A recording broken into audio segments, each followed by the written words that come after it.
নমস্কার।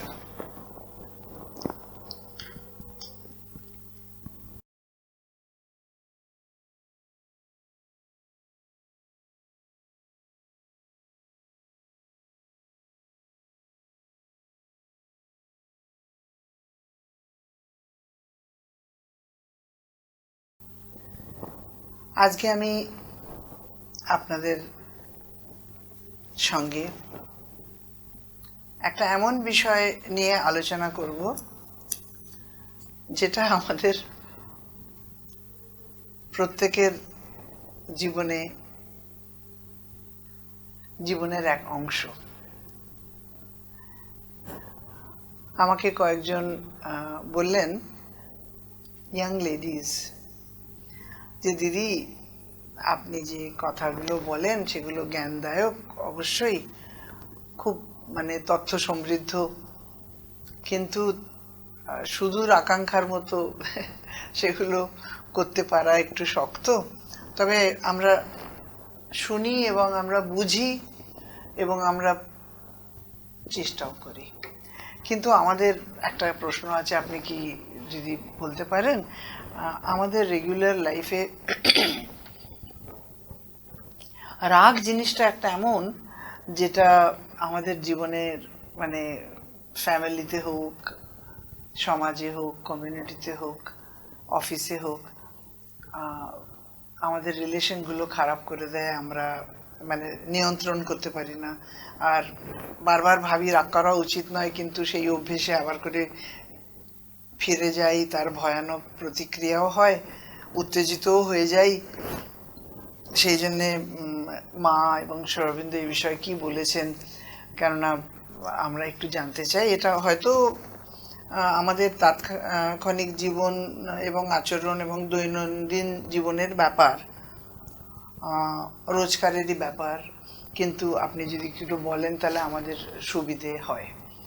তো তখন আমি ভাবলাম যে এই বিষয়ে না হয় কিছু বলি, কেননা আমি যাই বলবো, আমার আর কোথায় আছে কিছু। আমার তো জ্ঞান বুদ্ধি অতটাই আছে যতটা আমি মা শ্রী অরবিন্দের থেকে কিংবা ভগবদ গীতা থেকে পড়ে জানতে পারি, নয় কি? নিজের তো কিছুই নেই। তো সেই জন্য আমি ভাবলাম যে তাহলে আমি একটা ইন জেনারেল একটু এই সম্বন্ধে বলি। তারাও খুব চেয়েছে, এবং এটাও সত্যি কথা যে মা শ্রী অরবিন্দ অনেক কিছু বলেছেন এই সম্বন্ধে, যে আমাদের রাগ করা উচিত নয়, এবং রাগ জিনিসটা কি, কোত্থেকে এসছে ইত্যাদি। তো এর সংজ্ঞা, পরিভাষা, এর রাগের কারণ এবং রাগের প্রভাব, রাগের চূড়ান্ত পরিণতির ব্যাপারে আমরা কিরম করে সচেতন থাকতে পারি, সেই সম্বন্ধে আমি আজ একটু আলোচনা করব। আর এই আলোচনার পরে আমি একটা গান গাইব। আমাকে আগের বছরে ডিসেম্বর মাসে, শেষের মাসে আমি যখন শেষ করেছিলাম তখন এক লাইন, কেননা মায়ের সম্বন্ধে অনেক কথা তখন সিনথেসিস থেকে ছিল, বলেছিলাম। আর সেটা একটা বিরাট শ্রী অরবিন্দ মায়ের সম্বন্ধে যা বলেছেন আর কি।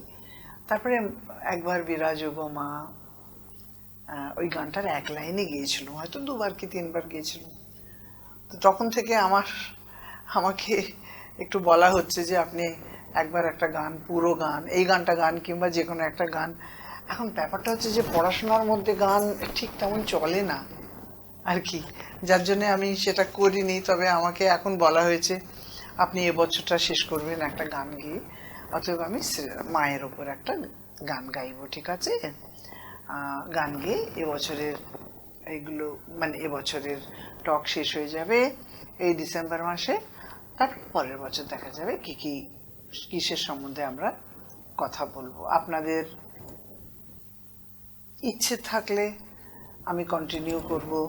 আপনাদের যদি মনে হয় আপনাদের কোনোই লাভ হচ্ছে না এগুলো শুনে, তাহলে আর বলবো না। সেই বিষয়ে আপনারা আমাকে যা বলবেন আমি তাই করব। ঠিক আছে? তো তাহলে শুরু করি। এই টপিকটা যদিও আমরা সকলেই জানি, কেননা আমরা সকলেই, আমাদের সকলকারই এর অভিজ্ঞতা আছে কম বেশি। তো রাগ আমরা সকলেই জানি এটা একটা নেতিবাচক অনুভূতি। এইটা আমাদের মধ্যে ছোটবেলা থেকেই নাকি দেখা যায়, মানে সাইকোলজিস্ট যারা মনোবৈজ্ঞানিক লোক হয় তারা ওনারা আর কি বলেছেন। তো সেই জন্যে যেহেতু এটা আমাদের মধ্যে প্রকাশ পায় ছোটবেলা থেকেই, সেই জন্য এটা সঠিক নিয়ন্ত্রণ, এটাকে সঠিক পথে পরিচালনার শিক্ষা আমাদের হওয়া উচিত। তো মানে আমি একটা ছোট্ট কথা বলছি, এটা আমার জীবনে হয়েছিল দুবার। এটা হয়েছিল, আমি তখন ছোট স্কুলে পড়ি দিল্লিতে, আর সরোজিনী নগরে থাকতাম।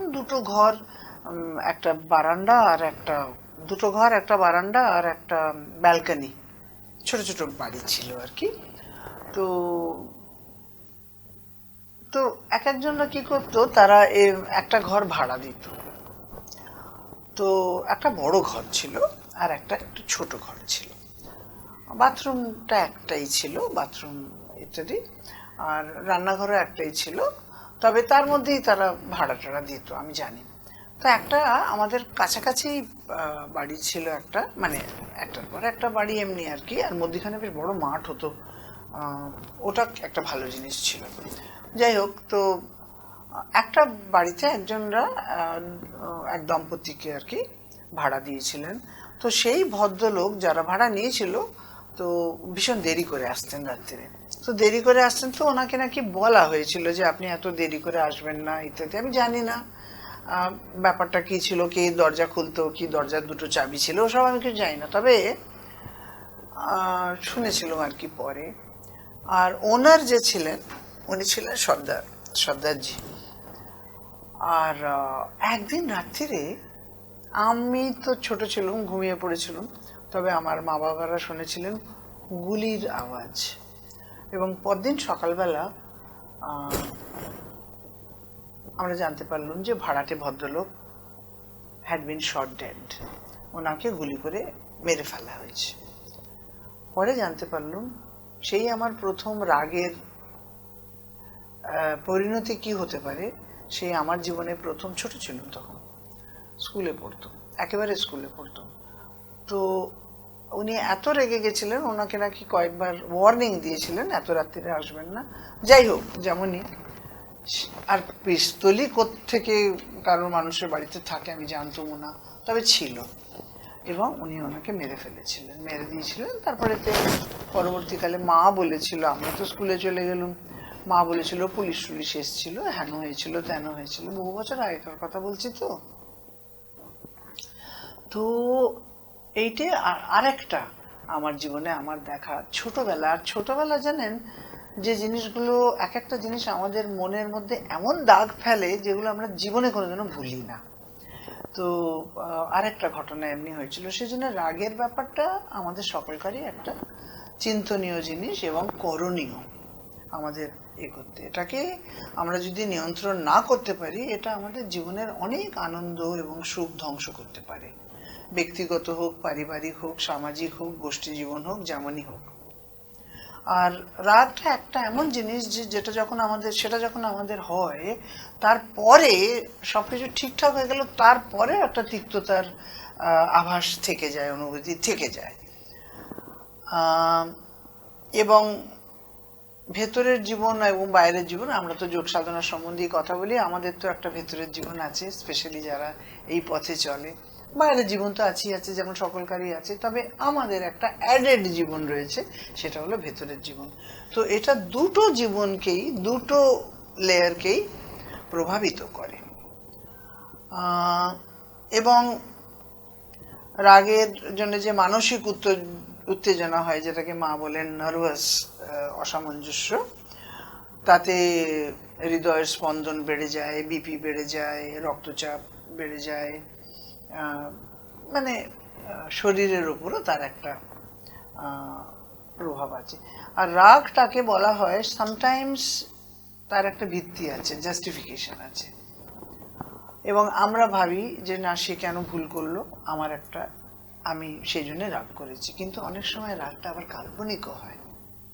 আমি নিজের চোখে দেখেছি, আমি স্কুলের প্রিন্সিপাল ছিলাম, তো আমার একজন ইংরেজি টিচার ছিলেন, বেচারা এখন নেই, আর উনি মারা গেছেন।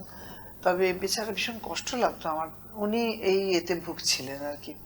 উনি আমার কাছে আসবেন আর আমাকে বলবেন, মিসেস রেড্ডি, ওই ভদ্রমহিলা আমার সম্বন্ধে এমনি ভাবে আর আমার দিকে এমনি করে তাকায়, এবং উনি আমার সঙ্গে, তখন আমি যত তাকে বলি যে না না, উনি উনি এমনি নন, উনি তোমার সম্বন্ধে কিচ্ছু এমনি ভাবেন না গো, এমনি। কিন্তু উনি আমার কথা বিশ্বাস করতেন না। আর বিকজ উনি ভাবতেন, ওনার মধ্যে ওই ভাবনাটা ছিল বলে উনি ওনার মধ্যে, ওনার আচরণে তেমনি দেখতেন। কিন্তু সেই জন্য বলা হয় যে কাল্পনিক অভিযোগও থাকে, ঠিক আছে। এমনিতে তো কেউ অপমান করলো, কেউ এই করলো ওই করলো, সেই জন্য রাগ হয়, সেটা তো হয়ই হয়, তবে কাল্পনিকও থাকে। রাগের অনেক যেমন লক্ষণ, অসন্তোষ, শত্রুতা, খিটখিটে ভাব, আবেগের নানা রকম আবেগের প্রকাশ, ক্ষোভ, প্রতিশোধ, সবকিছুই নেতিবাচক প্রতিক্রিয়া আর কি। তো সেই জন্য যখনই কোনো উচ্চস্তরের মানুষকে রাগের প্রতি কিছু জিজ্ঞেস করা হয়, তারা সবসময় বলেন যে এতে লিপ্ত হইও না, রাগটাকে সম্বরণ করতেই হবে আর কি। তো এখন আমাকে যে মহিলারা প্রশ্ন করেছেন, তারা আমাকে এইটা স্পেশালি জিজ্ঞেস করেছেন যে কেমন করে রাগ না করি দিদি, এমনি এমনি হয়। তো তখন অনেক মানে তারা কথা বলেছে আমার সঙ্গে আর কি। তো আমরা ক্রোধালু হয়ে যাই।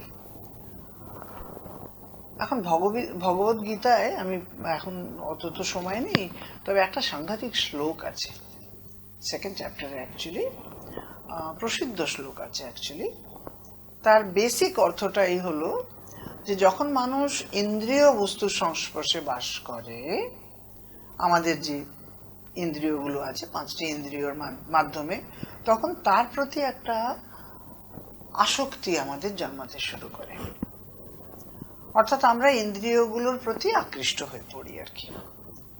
একবার আসক্তি যখন জন্মায়, তখন ভগবান শ্রীকৃষ্ণ বলছেন যে সেই বস্তুটা পাবার তৃষ্ণা বা কামনা আমাদের মধ্যে জন্মায়, এবং সেই কামনা যখন পূর্ণ হয় না, তখন রাগ ধরে। আর রাগ থেকে মোহ, মোহ থেকে স্মৃতিভ্রম, আর স্মৃতি নষ্ট হলে বিবেকও নষ্ট হয়ে যায়, আর বিবেক নষ্ট হলে মানুষ সম্পূর্ণরূপে ধ্বংসই হয়ে যায়, নয় কি? তো এইটা হলো একটা রাগের পরম পরিণতি। যখন মানুষ নিজের জ্ঞান বুদ্ধি, সাধারণ বিচার ক্ষমতা ও উপস্থিত বুদ্ধি ইত্যাদি হারিয়ে ফেলে, তখন তার ব্যবহারটা অলমোস্ট সভ্য থাকে না, শালীন থাকে না।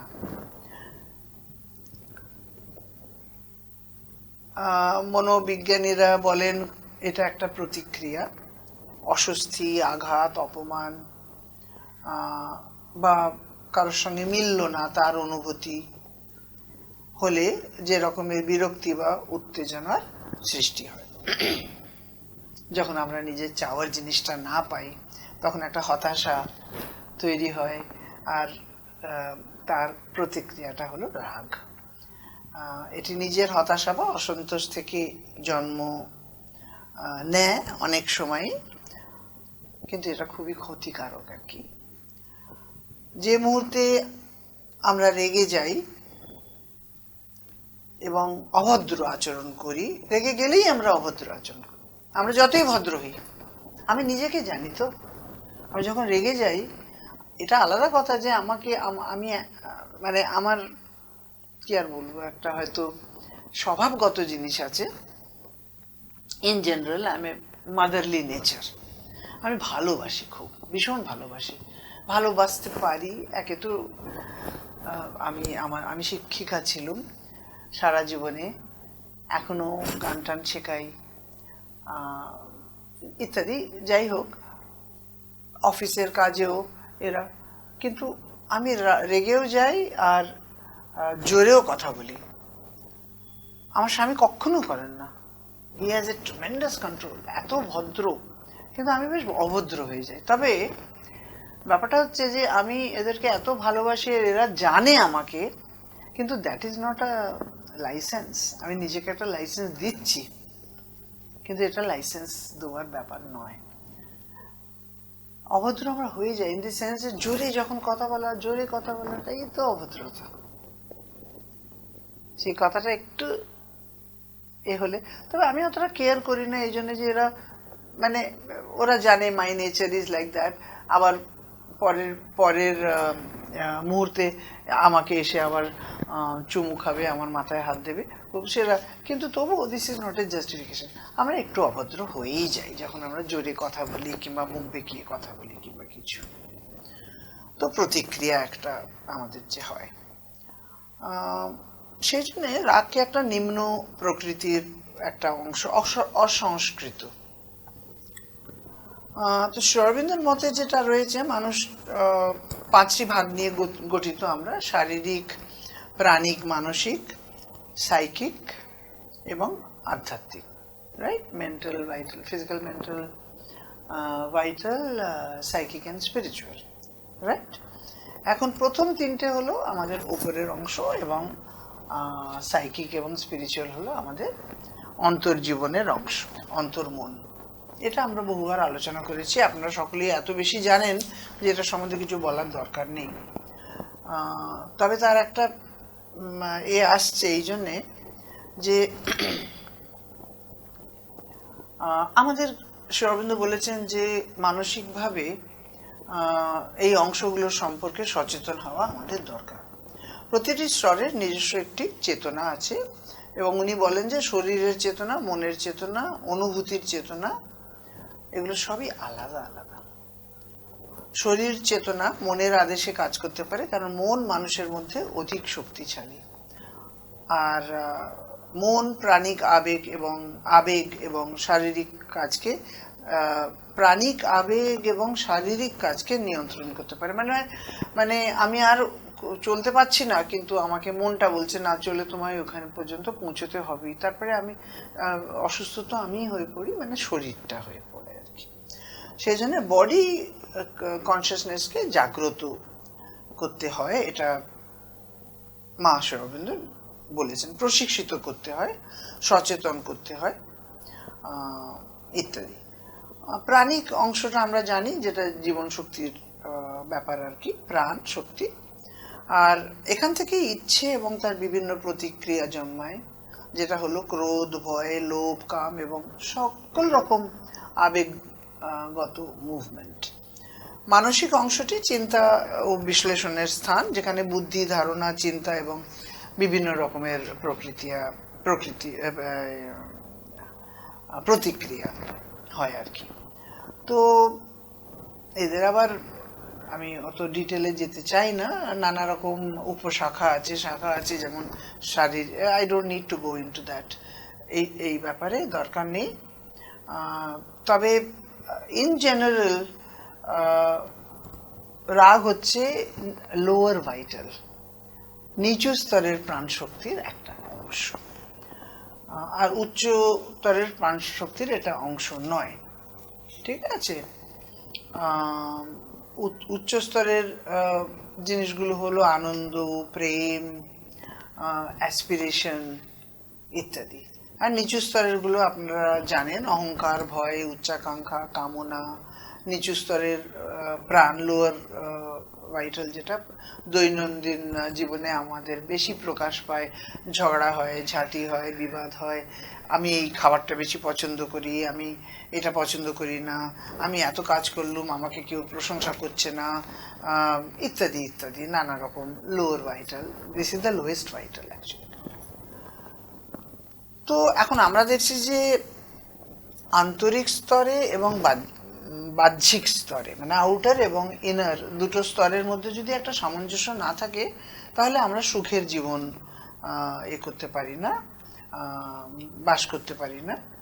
তো এই সব স্তরগুলোর মধ্যে যদি বিশৃঙ্খলা কিংবা অস্বস্তি কিংবা অশান্তি হয়, তাহলে আমাদের এরা চেতনার বৃদ্ধি থামিয়ে দেয়। তো মা বলেন যে আমরা মানুষ তো প্রোগ্রেস করার জন্য না, আমরা এখন যেখানে আছি পরের বছরে 2026-এ যেন আমি এর থেকে এই ব্যাপারে যেন একটু এগোতে পারি, একটু প্রোগ্রেস করতে পারি। তখন মা বলেন যে চেতনার বৃদ্ধি কমিয়ে দেয় এই স্তরে যে বিশৃঙ্খলাগুলো থাকে, যে বিরোধী ভাবগুলো থাকে, ঠিক আছে? এখন আমি যদি রাগকে প্রকাশ করি, চিৎকার করি, মারধর করি, আর্তনাদ করি, তাহলে ওটা আরো বেড়ে যায়। আমরা যদি ভাবি যে না, রাগকে প্রকট করাটাই ভালো, দেখুন দুটো বড় প্রবলেম এটা ব্যাপার। আমরা মা শ্রী অরবিন্দ বলেন যে আমরা যদি রেগে যাই এবং তখন খারাপ আচরণ করি, মারধর করলুম, গালাগালি দিলুম, যাই কিছু করলুম, সেটা যদি করি তাহলে পরের বারে আমি তার চেয়েও বেশি করব। মা বলেন যে এটা একটা এমন জিনিস যে এটা একবার তুমি যদি তার মধ্যে, এই নেটওয়ার্কের মধ্যে নিজেকে ধরা দিলে আর তুমি অজ্ঞান, মানে তুমি সচেতন নাও, তাহলে ওটা বাড়তেই থাকে তোমার মধ্যে, তোমার মাধ্যমে আর কি। সেই জন্য উনি বলেন যে এটা অভ্যেসে পরিণত হয়ে যায়। সেই জন্য মা বলেন যে ক্রোধের প্রকাশ নিয়ন্ত্রণ করা খুব দরকার। রাগ ধরতে পারে, কিন্তু হাউ টু কন্ট্রোল ইট সেটা জানা খুব দরকার। কেন একবার যদি আমরা তাকে এ করতে দিলুম, প্রকট করলুম, এক্সপ্রেস করলুম, আবার আরেকটা প্রবলেম হচ্ছে যে সাপ্রেসও করা যায় না, তাকে দমন করাও ঠিক নয়। এক্সপ্রেসও করা যায় না, সাপ্রেসও করা যায় না, দমনও করা যায় না, প্রকাশও করা যায় না। সেখানে আমাদেরকে তাহলে কি করতে হয়? দমন করলে কি হয় আমরা দেখেছি অনেক, এটা ওটা আরো বেশি ক্ষতিকর। যারা অন্তত উপরে হাই ফাই করে নিজেদেরকে ঝগড়াঝাঁটি করে শান্ত করলো কিংবা বসলো, আরে বাবা তুই বস, হয়েছে, অনেক হয়েছে, অনেক গালাগালি করেছো, মারধরও করেছো, এবার একটু শান্ত হও। In a way that is not good. মা বলছেন এটা একবারে ভালো না, কিন্তু in a way that's better. আমি যা দেখেছি যারা দমন করে তাদের সাংঘাতিক ব্যাপার, ওটা ভেতরে তারা করতে পারছে না, they are not able to express themselves. আর তারা ভেতরে ভেতরে জ্বলে পুড়ে, তাদের যখন বিস্ফোট হয়, তাদের যখন বিস্ফোরণ হয়, সেটা একটা সাংঘাতিক জিনিস। আর যদি বিস্ফোরণ না হয় তাহলে then they get to depression. সেই টাইপের depression, sometimes they commit suicide also. জীবনটা তো অনেক হলো, বাঁচলুম যতদিন, তাতে অনেক কিছু দেখতে হলো। তো সেই জন্যে এটা একটা ভালো জিনিস নয়। এটা সম্বন্ধে সত্যিই ওনারা যে মেয়েগুলো যে বলেছে আলোচনা করতে, একদিক থেকে দেখতে গেলে এটা সম্মুখ আলোচনা আমাদের। যাই হোক, এবারে নেক্সট পয়েন্টে যাই। তো শ্রী অরবিন্দ বলছেন, না this is a very important point. Shri Aurobindo বলছেন যে এই প্রবৃত্তিগুলো বাইরে থেকে আসে, রাগ আমাদের ভেতরের জিনিস নয়, এটা বাইরে থেকে আসে। সার্বজনীন lower nature, universal lower nature যেটা রয়েছে, যেমন সার্বজনীন হায়ার নেচার রয়েছে, তেমনি লোয়ার নেচারও রয়েছে, রাইট? তারপর তো আমরা বিগিনিং এ আমি তো খুব ডিটেলে আলোচনা করেছিলাম না, নিশ্চেতন সবচেয়ে নিচে, তারপরে অবচেতন, ইত্যাদি ইত্যাদি, কত লেয়ার্স রয়েছে আমাদের, নিচে রয়েছে, উপরে রয়েছে, আশেপাশে রয়েছে। তো যেটা ইউনিভার্সাল লোয়ার নেচার হচ্ছে রাগ, সেখান থেকে আসে। আর আমাদের প্রলুব্ধ করে। ওরা দেখে এই সেই সব শক্তি যারা এই রাগ ইত্যাদি, সে লোভ হলো, ঈর্ষা হলো, মায়া হলো, বাসনা হলো, সব লোয়ার নেচার, সব কিছুই লোয়ার নেচারের ব্যাপার। এরা কেন আসে আমাদের কাছে? আমাদের অগ্রগতির বিরুদ্ধে এরা কাজ করে, আভ্যন্তরীণ অগ্রগতির বিরুদ্ধে কাজ করে। এরা পছন্দ করে, স্পেশালি যখন আমরা এই রাস্তায়, এই পথে চলবার এ করি, জন্যে মনস্থ করি যে আমরা একটা একটু উচ্চ স্তরের, একটু আধ্যাত্মিক, একটু নৈতিক, একটু আধ্যাত্মিক, একটু উচ্চ স্তরের, একটু ভগবানের দিকে যাবার সেই রাস্তার দিকে চলবার জন্য আমরা নিজেকে তৈরি করছি। আমাদের আমাদের বিরুদ্ধে ওরা আরো বেশি আসে আমাদের কাছে, কেন ওরা চায় না, কেন এই শক্তিগুলো চায় না যে আমরা এই রাস্তা অবলম্বন করি, অনুসরণ করি। আমরা যখন প্রেম, শান্তি, সুখ এবং ভগবানের দিকে অগ্রসর হই, তখন তারা সেখান থেকে আমাদেরকে সরিয়ে দিতে চায়। ঠিক আছে? তো আমরা যখন সচেতন হই তখন এই শক্তিগুলো আমাদের মধ্যে কাজ করে। অতএব আমাদের সচেতন হতে হবে। ঠিক আছে? কারণ এটা একটা প্রতিকূল গতি। তো শ্রী অরবিন্দ বলছেন যে আমরা যদি ক্রোধকে, রাগকে নিজের বলে মনে করি, যে আমি রেগে গেছি, ও আমাকে রাগায়, এই জিনিসটা করলে আমি রাগী, তোমরা এমনি পরিস্থিতি সৃষ্টি করো না যেটা আমাকে রাগায়, এইটা যদি মনে করো তাহলে বড্ড খারাপ, এটা ভুল। কেননা রাগ কখনো বলবে না যে ইট বিলংস টু মি, যে আমি রেগে গেছি, রাগ না, আমি রাগী না। আমরা ক্রোধকে বহন করে চলি, কথাটা ঠিক। ক্রোধালু তাদেরই বলে। আর প্রত্যেকের, মা বলেছেন এলিমেন্টারি এই জিনিসগুলো সকলকার মধ্যে আছে, everybody, each one of us. আমি বলতে পারি না এমনি। চম্পকলালজি 50 বছর মা শ্রী অরবিন্দের সঙ্গে, প্রণব দা, এরা তো যোগী স্তরের মানুষ ছিল, রাগ ছিল বাবা। মাঝে মাঝে যখন রেগে যেতেন না, বাবারে বাবা, প্রণবদার আশেপাশে তো ভয় পেত। আমি ওনাকে রাখতে একবার দেখেছি। আনন্দ, মানে আমার স্বামীও তো ছোটবেলা থেকে এখানে আছে, আমি তো পড়াশোনা করে এসেছিলাম দিল্লি থেকে। তো ওরা দাদাকে এমন রাখতে দেখেছিল যে আমি যখন এসেছিলাম, আমি ছোটবেলা থেকে দাদাকে চিঠি লিখতাম, তো আমার ওনার সঙ্গে আমার খুব মানে হৃদ্যতা ছিল, ভীষণ ভালোবাসতেন। ভালো উনি সকলকেই বাসতেন। হি ওয়াজ এ গ্রেট ম্যান। মানে এমনি মানুষ কম জন্ম নেয় আর কি, এত এরা খুব উচ্চস্তরের একবার, এরা সব ভগবানের সঙ্গে এসছেন একবার। তো আমি যখন ওনার সঙ্গে খুবই মানে খোলা আর কি ব্যবহারে, তখন আনন্দ আমাকে বলতো যে তোমার প্রণবদাকে ভয় লাগে না? আমি কেন ভয় লাগবে, সাচ এ সুইট পারসন, আর এত ভালো, এত মিষ্টি, এত উনি যখন রেগে যান, আমি রেগে যান, আমি তো জানি না। তারপরে আমি ওনার সঙ্গে 17-18 বছর কাজ করেছি ফিজিক্যাল এডুকেশনে। যখন বয়স কম ছিল আমার, আশ্রমে ছিলাম, আশ্রম মাইট ছিলাম। তো তখন আমি একবার ওনার রাগ দেখেছিলাম। বাবা, মা না ওনাকে একটা এক ভরির আংটি, শ্রী অরবিন্দের সিম্বলওয়ালা আংটি, যেমন আমরা মায়ের পরি না, এমনি সব। তো আমি একবার ওনাকে বলেছিলাম যে, আনন্দ আমাকে বলে যে দাদা আপনার খুব রাগ ছিল বুঝি, আমি তো দেখিনি আপনাকে রাগতে।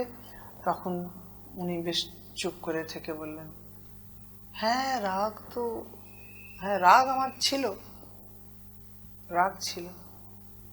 জানো, তুমি আমাকে বলো না যে আমি কেন কোনো কিচ্ছু পরি না, আংটি পরি না, কিচ্ছু পরি না, কোথাও কিচ্ছু।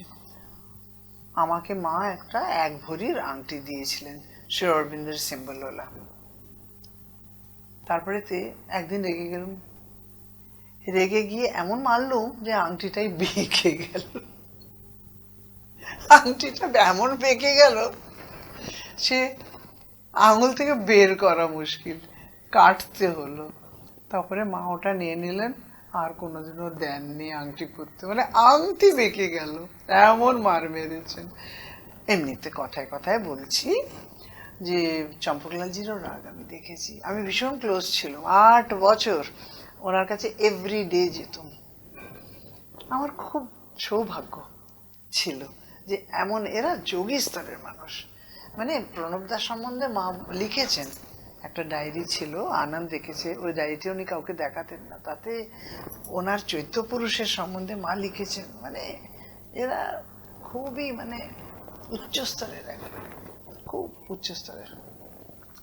আমাদের এখানে ইন্টিগ্রাল যোগ বলে এদের যে যে জায়গাগুলোতে ইমপারফেকশন আছে তার জন্য হয়তো মানিয়ে এসছেন, নয়তো এরা খুবই উচ্চস্তরের মানুষ।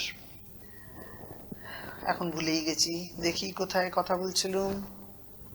তো শ্রী অরবিন্দ বলছেন যে নিজের কখনো মনে করবে না, রাগটা ইউনিভার্সাল লোয়ার নেচার থেকে আমাদের মধ্যে আসে। এখন আমরা সেটাকে যেন নিজের বলে না ধরি। যদি একবার ধরে নিলুম যে আমি রাগী, তখন তারা আমাদের দখল করে বসে। আর একবার দখল করে বসে যখন, তখন একবার যখন আমার মধ্যে চলে এলো, তখন আমি যদি তাকে জায়গা দিই, প্রথমে বসতে বললাম, তারপরে শুতে বললাম, তারপরে খেতে বললাম, তারপরে নিমন্ত্রণ করলাম, তাহলে রাগটা আমার ভেতরে থেকে যায়, নয় কি? তো আর শ্রী অরবিন্দ বলেছেন, কখনো ভাববে না যে তোমার রাগ করার অধিকার আছে। কারণ আমরা সবসময় ভাবি না, না ও ভুল করেছে, ভুল বলেছে, সেজন্য আমি বললুম, আমি কেন এত জোরে জোরে বলতুম, আমি বলতুমই না, দেখো এমনি করে উল্টো পাল্টা বলেছে, তাহলে তো এই অধিকারটা আমার নেই বলার। I don't have the right to express my self in this manner. ঠিক আছে? তো ক্রোধটা যে বাইরের শক্তি, এটা আমরা যেন গ্রহণ না করি, এইটা একটা। তারপরে হলো, হ্যাঁ, মা একটা সুন্দর জিনিস বলেছেন। মা বলেছেন যে তোমাদের বোঝা দরকার কোনটা তোমার আর কোনটা তোমার না। এই পথে চলতে হলে সবচেয়ে প্রথমে তোমাদের জানতে হবে কোন জিনিসটা তোমার, তাহলে সেটাকে তুমি দখল করো। শান্তিটা আমার, আমি শান্ত হতে চাই, আমার ভেতরের সমস্ত আবেগগুলোকে, আমাদের ভেতরে যা আছে সবকিছু আমি শান্ত করতে চাই, তাহলে তুমি শান্ত হতে পারবে। কিন্তু যে জিনিসটা তোমার নয়, সেটাকে যদি তুমি নিজের মনে করো, তাহলে তুমি কিরকম করে করবে? সেজন্য মা বলছেন যে সবকিছু does not belong to you. কোনটা তোমার আর কোনটা তোমার নয়, এই জিনিসটা জানতে চেষ্টা করবে। অ্যান্ড যে জিনিসটা অপ্রয়োজনীয়, তাকে তুমি কেন তোমার মধ্যে রাখবে? রাগটা তো অপ্রয়োজনীয়, সেটা আমি আমার মধ্যে।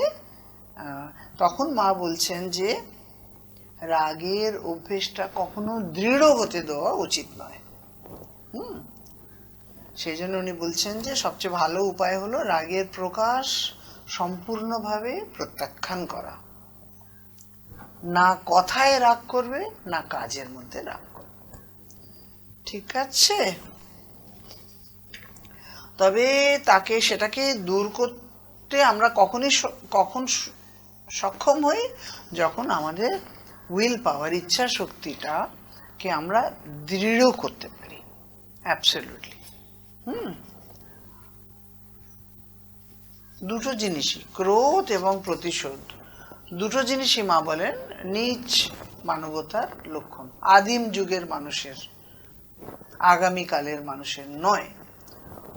বলেন সভ্যতা, আমাদের সভ্যতা, বিজ্ঞান, এসবের মাধ্যমে মানুষ যেমন এগিয়েছে, তেমনি আমাদের জীবন নানা রকম ভাবে বদলেছে। বাহ্যিকভাবে যেমন উন্নতি করছে, তেমনি অভ্যন্তরীণ ভাবেও আমাদের বিকাশ হচ্ছে। এমন হচ্ছে যে হচ্ছে না। তো আমরা এখন রাগকে কি করে করতে পারি? এখন এই কথাটা কি বলবো? এটা না বললেই হয়, এখন দেখবো, যদি দরকার লাগে পরে বলবো। আমি এই পয়েন্টটা লিখেছিলাম কেননা এই সময় যা হচ্ছে সেই হিসেবে। ভগবান বুদ্ধর একটা ছোট্ট উক্তি আছে এখানে, যেটা আমি নোট করেছি। ভগবান বুদ্ধ বলেন, মা শ্রী অরবিন্দ সম্বন্ধে বললুম নয় কি, রাগের কারণ এবং রাগকে করতে হবে। তাড়াতাড়ি বলি। ভগবান বুদ্ধ বলেন যে যতদিন মানুষ মনে মনে রাগ, অভিমান বা আক্রোশ ধরে রাখে, ততদিন রাগ কোনোদিনও শেষ হয় না। মানুষ নিজের ইচ্ছে, পছন্দ অপছন্দ সম্বন্ধে মা সাংঘাতিক বলেছেন। আকাঙ্ক্ষা ও প্রত্যাশা সঙ্গে নিয়ে চলে, যেগুলো অন্য লোকেদের সঙ্গে তাদের সঙ্গে সংঘর্ষে আসে এবং দ্বন্দ্বর সৃষ্টি করে। এই ধরনের পরিস্থিতিতে নিয়ন্ত্রণ হারিয়ে ফেলাকেই রাগ বলে। তখনই রাগ জন্মায়, এটি প্রধান কারণ বুদ্ধদেব বলেছেন। এবং মা তো যা বলেছেন বলেইছি, যে কোনো অপ্রিয় আঘাতে প্রাণিক অংশের তীব্র প্রতিক্রিয়া এটা আমাদেরকে বড়ই উত্তেজিত করে তোলে। এছাড়া মা আরো বলেছেন যে আমরা সকলেই যেহেতু রাগকে বহন করে চলি, সেই জন্য আমাদের পরিবেশ থেকেও আমরা রাগের ভাইব্রেশনস গ্রহণ করি। এবং অনেক সময় মা বলেছেন তুমি দেখবে যে তুমি বেশ ভালো আছো, ভালো করে কথা বলছো, এই করছো সবকিছু একবারে নর্মাল যেমন, কিন্তু আমরা তো আমাদের তো কালেকটিভ যোগ, আমরা সবসময় নয়তো অফিসে বাড়ির বাইরেই থাকি, তো অন্যরা যা বহন করছে, যা ক্যারি করছে, তাই থেকে চট করে রাগ আমাদের মধ্যে ঢুকে যায়। এই জন্য অবশ্য যে আমরা সচেতন নই, সেটা সত্যি কথা, কিন্তু বেশ ভালোই আছি, নর্মাল আছি, কিন্তু তো আর যখন ঢুকে যায় তখন মা বলেন যে আচমকা মাঝে মাঝে আমাদের মধ্যে আমাদের গ্রাস করে নেয় অলমোস্ট, যদিও আমরা তার কথা একবারে ভাবিনি, আমাদের মধ্যে তখন রাগ ছিল না, তবু এমনি হয়ে যায় আনকনসিয়াসলি, ঠিক আছে? এবং তখন আমরা অসন্তুষ্ট হয়ে যাই এবং অস্বস্তিকর, এবং রাগ যখন হয় তখন আমরা উল্টোপাল্টা ব্যবহার করি আর কি। তো মানুষের সঙ্গে মেলামেশায় আমাদের নানা রকম ভাইব্রেশন ওঠে, নো ডাউট অ্যাবাউট ইট। কেন মা তো অনেকবারই বলেছেন আমাদের ভেতরটা একটা বাজারের মতো ভীষণই কনফিউজ থাকে, ফুল অফ সুশৃঙ্খল নয় একেবারে ভেতরটা, যার জন্যে। তো যাই হোক, অবশ্য আমরা সবসময় রাগের কারণ বলতে পারি নানা রকম। বাড়িতে কাজের লোক আসেনি, জলের প্রবলেম হচ্ছে, ট্রাফিক জ্যাম হয়েছে, আমার গাড়ি খারাপ হয়ে গেছে, রাস্তায় মিছিল ছিল বলে আমি অফিসে ঠিক সময় পৌঁছতে পারিনি, নানা রকম আর কি। Anyway, what is important is that আর মাত্র 20 মিনিট আছে। এখন আমাদের দেখতে হবে যে কি করে আমাদের ভেতরে আমরা রাগটাকে আসতে না দিই, রাইট? যেন তাতে আমরা যেন কোনো রকম প্রতিক্রিয়া আমাকে না দিতে হয় রাগকে, সেটা আমরা কি করে করব। এখন এটা এড়াতে হলে আমাদের অত্যন্ত সচেতন থাকতে হয়।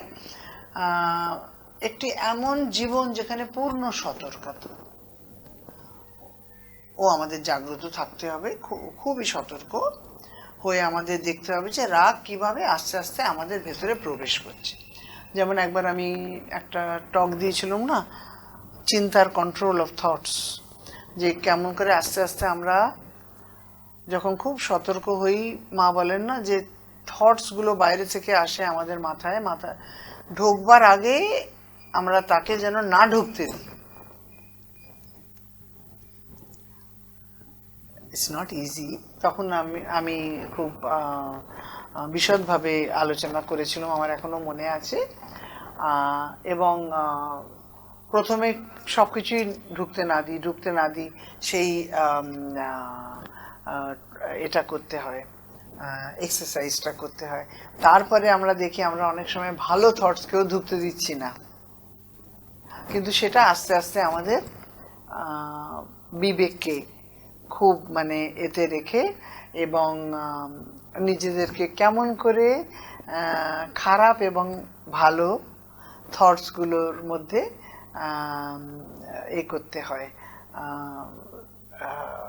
বিচার করে দেখতে হয়, না এটাকে ঢুকতে দেবো না। It's a long process. তারপরে আস্তে আস্তে তারপরে যেমন শিবরবীন্দ্র মা বলেছেন যে প্রথম তো তুমি অনুভব করবে, তারপরে তুমি দেখতে পাবে। প্রথমে অনুভূতি, তারপরে দৃষ্টি।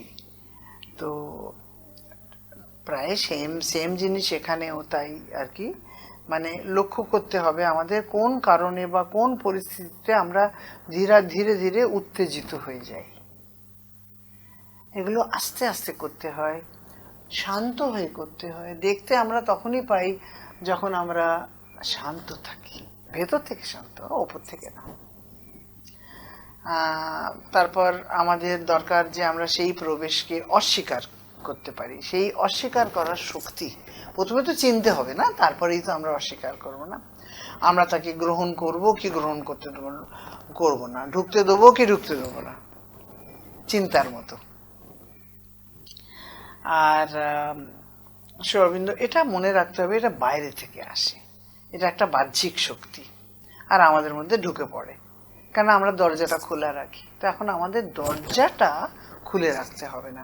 সতর্কতাটা সেই যে আমরা দরজায় ধাক্কা দেওয়ার আগে যেন তাকে ঢুকতে না দিই আর কি, প্রবেশদ্বার যেন আমরা বন্ধ করে রাখতে পারি না। এটার জন্য একটা নিরন্তর নজর রাখতে হয়। কোনো ভুল বিষয়বস্তু যদি আমাদের কাছে আসতে শুরু করে, সেখানেই তাদেরকে প্রতিহত করতে হবে আর কি।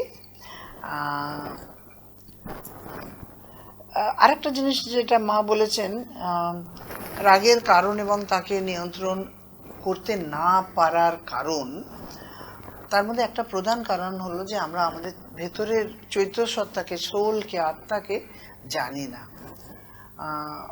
চৈতন্য সত্তাকে আমরা, তার সম্বন্ধে আমরা কিছুই জানি না, তার সম্বন্ধে আমাদের খুব কম অনুভূতি আছে। সে আমাদেরকে এখনো পর্যন্ত প্রভাবিত করতে পারেনি, যার জন্য এই প্রভাবগুলো আমাদের মধ্যে ঢুকে পড়ে আর কি। তার কারণ মা বলছেন যে আমরা বাইরের সত্তায় বাস করি, ভিতরের সত্তায় অবস্থান করার এখনো আমাদের অভ্যেস হয়নি, সেইটা আর কি। যার জন্য এই নেগেটিভ শক্তিগুলো আমাদের মধ্যে পটপট করে ঢুকে পড়ে। তো কেননা ব্যাপারটা হচ্ছে যে ভেতরের সত্তার, সাইকিক বিইং এর সাহায্য দ্বারাই আমরা সচেতন এবং জাগ্রত হতে পারি। নিজেদের মন প্রাণ দিয়ে হতে পারি না, কোনোদিনই হতে পারি না। তো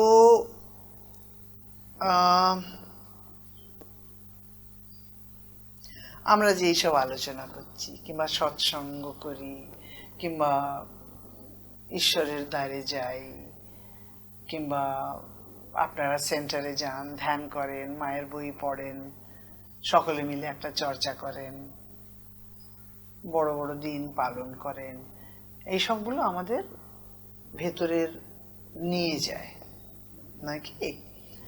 যার জন্যে আমরা যদি আমাদের সেই উচ্চ স্তরের মানব সত্তার কাছে কিংবা আত্মার কাছে এগুলোকে যদি গভীরভাবে বুঝতে চেষ্টা করি, তাহলে কি হয়, আমাদের যে সত্যি জীবনটা, ইনার লাইফ, সেটা তখন আমরা বুঝতে পারি যে আমাদের প্রকৃত জীবনটা বাইরের জীবনটা নয়, ভেতরের জীবন। এবং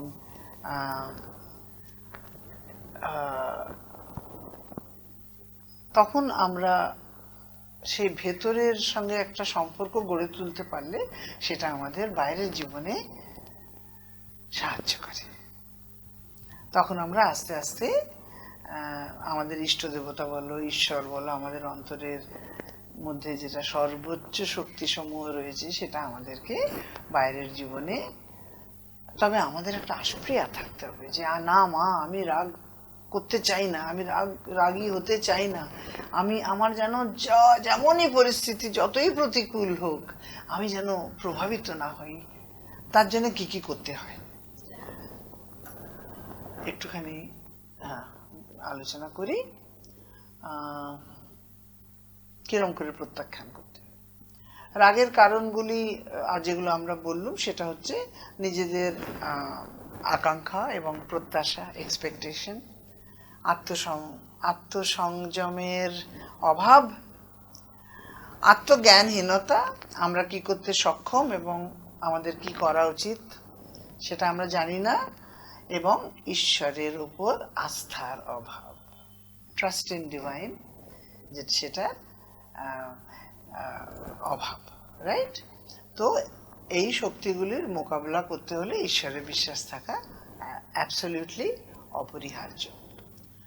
তো কেমন করে আমরা সচেতন হই, কেমন করে আমরা নিজেকে চিনতে পারি, কেমন করে আমরা ভুলকে চিনতে পারি এবং সংশোধন করতে পারি। একবার যখন আমরা, প্রথম কথা আমাদের একটা ডিপ মা সবসময় বলেন যে তুমি সবকিছু করতে পারবে যদি তুমি করতে চাও। এক তো এটাকে রেকগনাইজ, এই যে 4 জন মহিলা আমাকে রিকোয়েস্ট করেছেন এবং আমার সঙ্গে কথা বলেছেন, দে রিয়েলি ওয়ান্ট, তারা সত্যি চায় যে আমরা সত্যি এটা করতে চাই, দিদি আমাদের বলো, পন্থা বলো। তো এই চাওয়াটা মা বলেছেন সবচেয়ে বেশি জরুরি, ঠিক আছে? তখনই আমরা করতে পারবো, ঠিক আছে? তো সেইটা একটা, চাওয়াটা একটা মস্ত বড় জিনিস। তাহলেই আমরা আস্তে আস্তে জীবনযাপনের পদ্ধতিটা বদলাতে পারবো। তো নিজেদের মধ্যে পরিবর্তন আনতে পারবো আর কি, ঠিক আছে?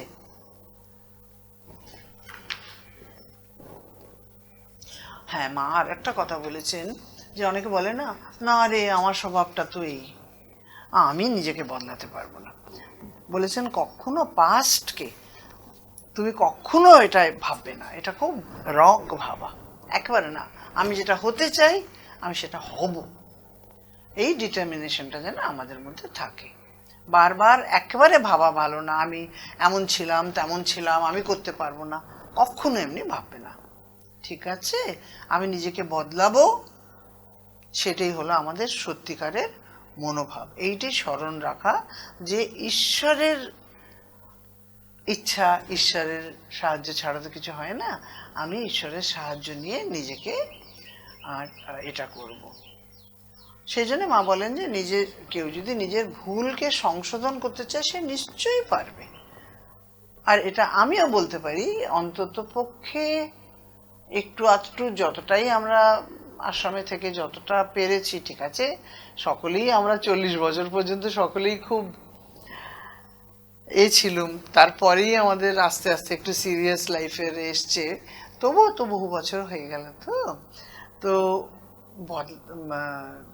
one can do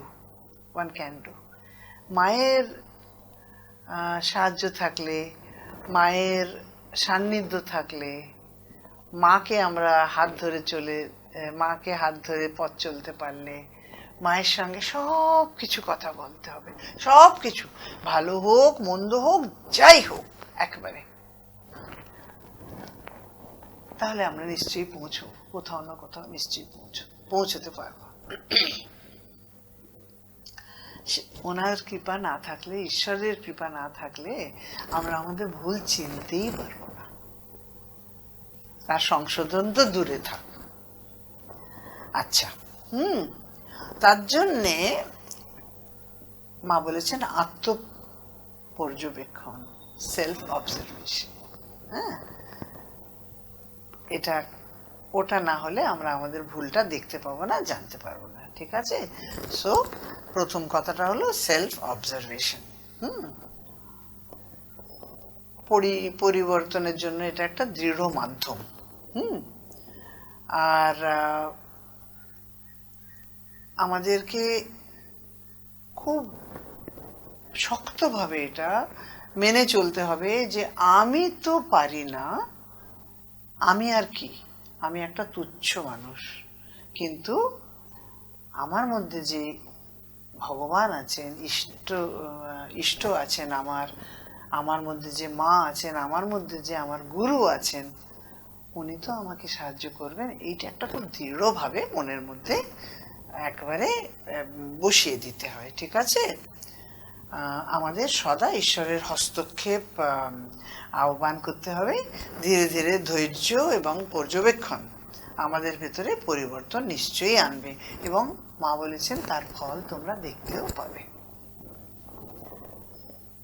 কিছু রাগ কাটানোর জন্য কিছু ব্যবহারিক উপায় যেগুলো রয়েছে, সেগুলোর মধ্যে একটা হলো স্টেপিং ব্যাক, যার সম্বন্ধে আমরা আগেও কথা বলেছি।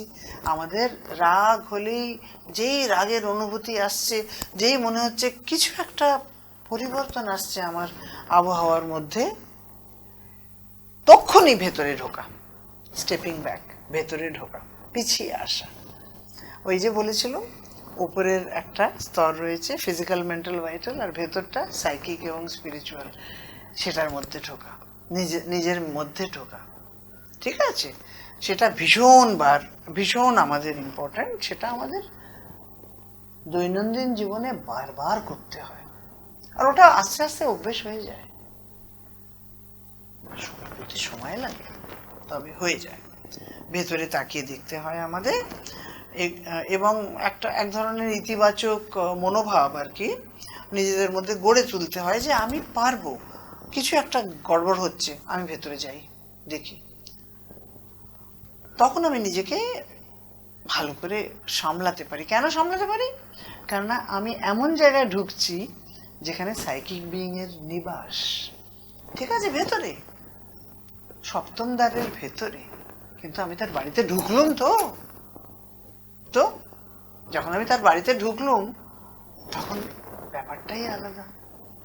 যেমন স্বর্গপুরীতে ঢোকা, ইন্দ্রপুরীতে ঢোকা, সেটা তো আমাদের এই জগতের মতো না, সেটা তো অন্যরকমের জগৎ, নয় কি?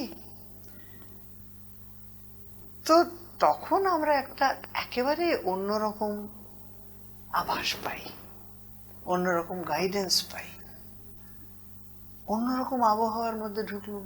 সেখানে তিনটে পুরুষ শক্তি রয়েছে, অন্নময়, প্রাণময় এবং মনোময়। সাবলিমিনাল রয়েছে, সেখানে আভ্যন্তরীণ মন, প্রাণ এবং শরীর রয়েছে। সেই জগৎই আলাদা, সেই জগতে ঢুকলে তার স্পর্শই আলাদা। তো মা বলেন যে সেটা করতে পারলে অটোমেটিক আত্মশুদ্ধি, প্রথমে আত্ম পর্যবেক্ষণ, তারপরে আত্মশুদ্ধি হতে থাকে, নাকি? আত্মশুদ্ধি একবার যখন হবে তখন তুমি মাকে কন্টিনিউয়াসলি স্মরণ করতে পারবে। আস্তে আস্তে যখন আমাদের জপ, প্রার্থনা, এইসবগুলো হলো মূলত ঈশ্বরের প্রতি উন্মুক্ত হওয়া, ঈশ্বরের উপর বিশ্বাস আরো দৃঢ়ভাবে আমরা আমাদের মধ্যে ওটার জাগরণ হয়। এবং মা বলেছেন তার জন্য নিজেকে কিন্তু তুমি সম্মান দেবে, তোমার নিজের মধ্যে একটা এই দৃঢ় এটা হওয়া উচিত যে আমি পারবো, নিজেকে সম্মান দেবে।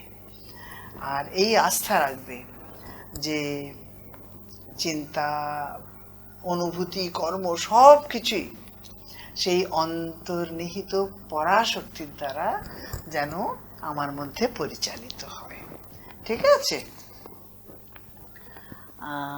দিব্য আদেশকে মান্য করা, এগুলো আমরা তখনই করতে পারি যখন আমরা ভেতরে ঢুকতে পারি আর কি।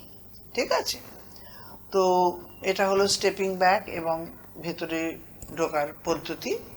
ঠিক আছে, নিজেদেরকে নীরব রাখতে হবে, না হলে তো হয় না, তাহলেই আমরা ভেতরে যেতে পারি। যেমন মা ছোট ছোট কথা বলেছে না, থিঙ্ক বিফোর ইউ অ্যাক্ট। কাজ করবার আগে তুমি আগে চিন্তা করো, চিন্তাটা কি? ভেতরে ঢুকতে হবে, তখনই আমি সঠিক চিন্তা পাবো, নয়তো তো পাবো না, নয় কি? তো তো মা বলেন যে এটা একটা খুব সুন্দর জিনিস। মা বলেন এটা আমি দেখেছি হয়, এটা করা সম্ভব, কিন্তু ওই সচেতন থাকতে হবে। যখন সচেতন থাকতে পারি না তখন সেই নেটওয়ার্কের মধ্যে আমি ঢুকে গেলাম, আমিও চেঁচাচ্ছি, সেও চেঁচাচ্ছে, ভালো, সেটা একটা ভীষণ বাজে জিনিস, নয় কি? যে মা বলছেন যে কেউ যখন তোমার উপর রাগ করে তখন তুমি দেখো সেই ভাইব্রেশনের মধ্যে তুমি যেন না পড়ো, তুমি নিজেকে ইমিডিয়েটলি স্টেপ ব্যাক করে আলাদা রাখো, তুমি সেই নেটওয়ার্কের মধ্যে প্রভাবিত না হয়ে যাও। তখন তুমি দেখবে, মা এটা বলেছেন, যেটা আমি বলছি যে এটা সত্যি সম্ভব। তখন তুমি দেখবে যখন ওটা তোমাকে ছুঁচ্ছে না, যেমন আমি দেয়ালে বল ফেলছি, বলটা দেয়াল ছুঁড়ে আমার দিকেই ফেলছে, নাকি? আমার দিকেই আমি বলটা এমনি করে করলাম তো বলটা এদিকে চলে এলো, নয় কি? তো তেমনি মা বলছেন যে তার রাগটা যখন তোমার মধ্যে কোনো প্রতিক্রিয়া সে জাগাতে পারলো না, ওঠাতে পারলো না, কোনো তরঙ্গ তোমার মধ্যে উঠলো না, তখন তার রাগও শেষ হয়ে যায়। সে কোনো প্রতিক্রিয়া পেল না, না সেই জন্য এটা হয়। কিন্তু তার জন্যে খুব সতর্ক থাকতে হয় নিজেকে একবারে। তখন সেই সময় সে যখন তোমায় অপমান করে যাচ্ছে, করছে, কিংবা কিছু ভুল বলছে, কিংবা তর্ক করছে, কিংবা যাই কিছু, কত সময় তো হয়, তখন তোমাকে একেবারে এমন ভাবে, মানে তার প্রতি একটু ইলউইল কিংবা ব্যাড উইল না, নট অ্যাট অল, সেইটি সবচেয়ে শক্ত ব্যাপার। যে সে যাই কিছু করুক, তুমি একেবারে নিজের মধ্যে কি বলে গুটিয়ে থাকবে, রিকয়েল মানে একবারে ভেতরে। আর তোমাকে গোটাচ্ছে কে? সেটা মা। একেবারে নিজেকে ধরে রাখবে মায়ের মধ্যে, কোনো রকম উল্টো পাল্টা অনুভূতি তার দিকে ছুটবে না, একেবারে না। সেটা যোগ সাধনাতে অ্যালাউডই নয়। তখন দেখবে তার প্রতিক্রিয়াটা খুব আলাদা হয়ে যায়। তক্ষুনি হোক না হোক, পরে হয়, সে এসে তোমাকে বলবে। যাই হোক, সেটার সম্বন্ধে এখন কথা আর 5 মিনিট। এবং ইতিবাচক চিন্তার সম্বন্ধে মা বলেছেন একবারে positive thinking and positive thinking, positive willing, positive অনুভূতি এবং কর্মের দিকে সেটা নিয়ে যায় এবং আমাদের চারপাশে পজিটিভ ভাইব্রেশনের সৃষ্টি করে। ওকে, এটা হলো। আর কি আছে?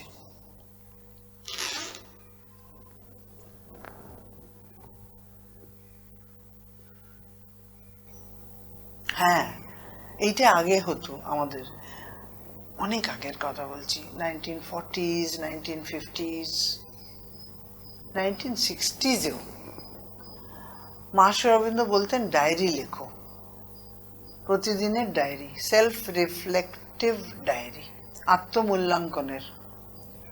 আর প্রতিদিন আমি কেমন আছি, কেমন ব্যবহার করেছি, কেমন মাকে ঈশ্বরকে কতটা আমি অর্পণ করতে পেরেছি, তাকে কতটা স্মরণ করতে পেরেছি, সবকিছু লিখে। আর মা পড়তেন ডায়েরিগুলো বিকেলবেলা, রাত্রিবেলা, পরের দিন জানাতেন।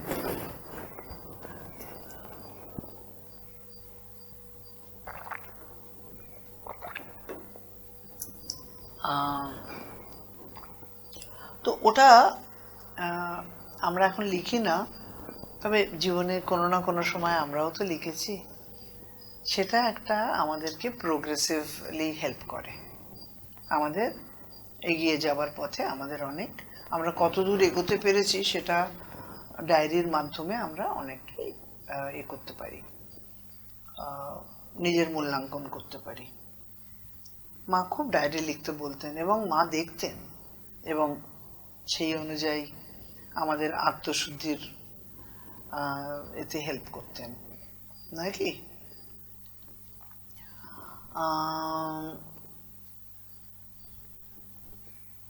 যাই হোক, স্থিরতা আমাদের মধ্যে স্থাপিত করতেই হয়। তার স্থাপনা শান্তি, ধ্যান করার অভ্যেস, মানে অমনি টাইপের নয়, আমাদের তো ধ্যান কর্মযোগের থ্রুতে, কিন্তু তবুও ধ্যানের মধ্যে থাকা মানে মায়ের সঙ্গে থাকা আর কি। শান্তি ও স্থিরতা স্থাপন করতে হয়, তাহলে আস্তে আস্তে আমাদের মধ্যে অস্থিরতা দূর হয়। একটা নিয়মিত জীবন, একটা শৃঙ্খলাবদ্ধ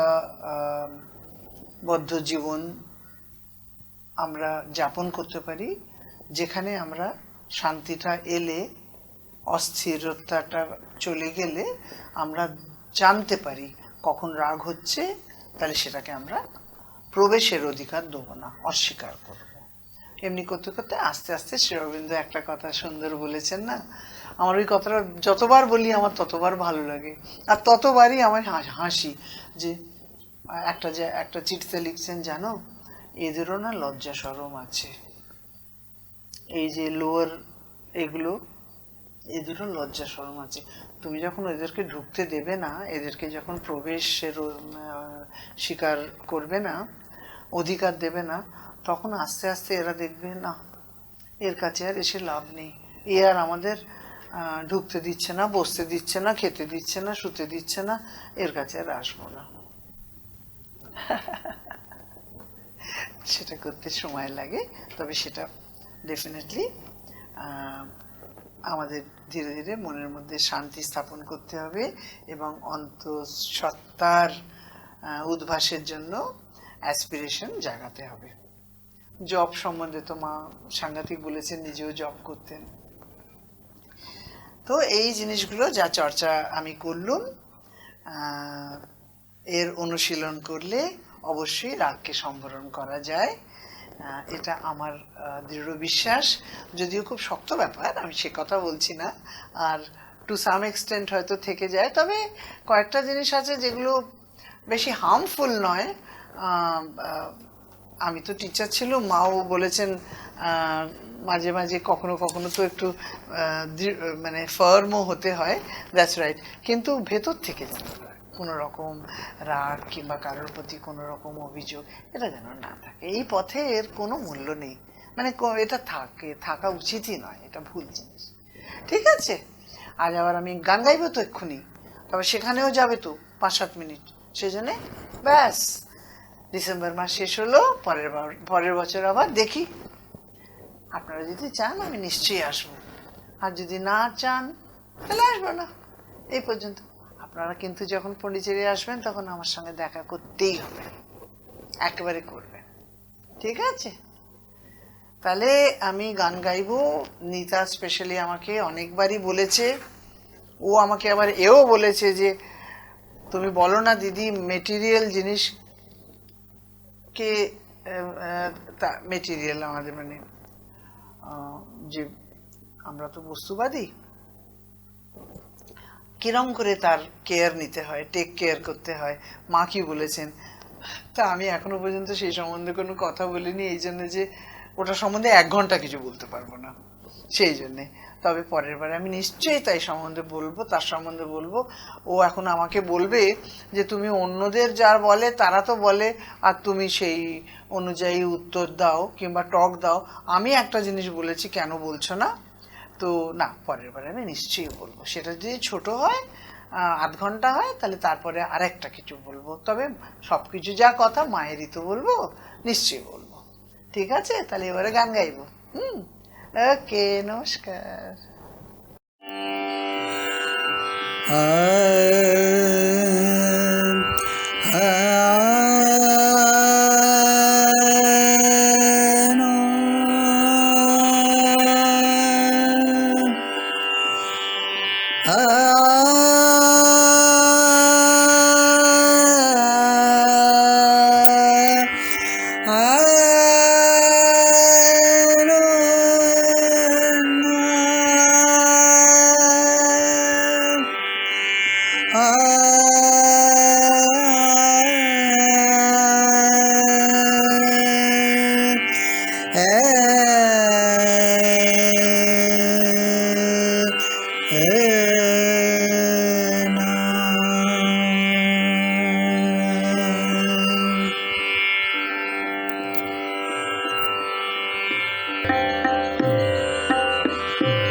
জাগো জাগো মহামায়া ত্রিনয়নী মহাকালী, জাগো জাগো মহামায়া ত্রিনয়নী মহাকালী, সব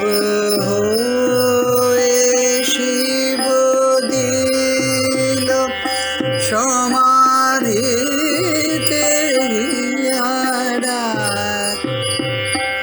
নব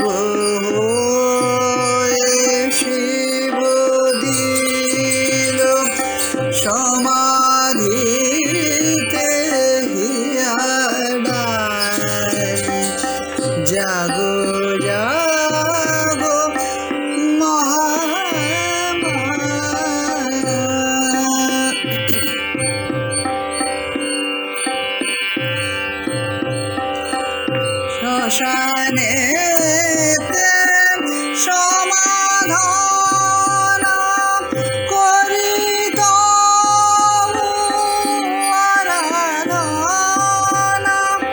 শ্মশানেতে সমাধান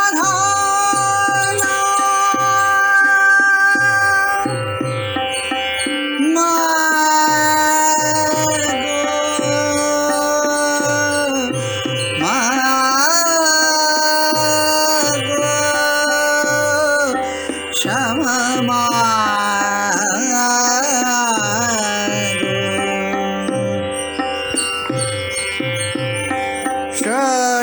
শ্মশানেতে শ্মশানেতে সমাধান করি তবু আরাধনা আধারেতে মরে মম আধারেতে মরে মম জ্ঞান শিখা দিও জানি জগ জগ মহামায়া ত্রিনয়নী মহাকালী সব হয়ে শিব দিল সমাধিতে হিয়াডালি জগ জগ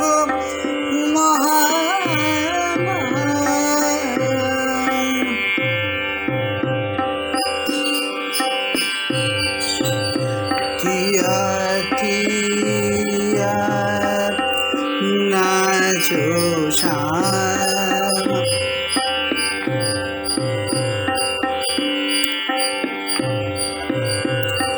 কি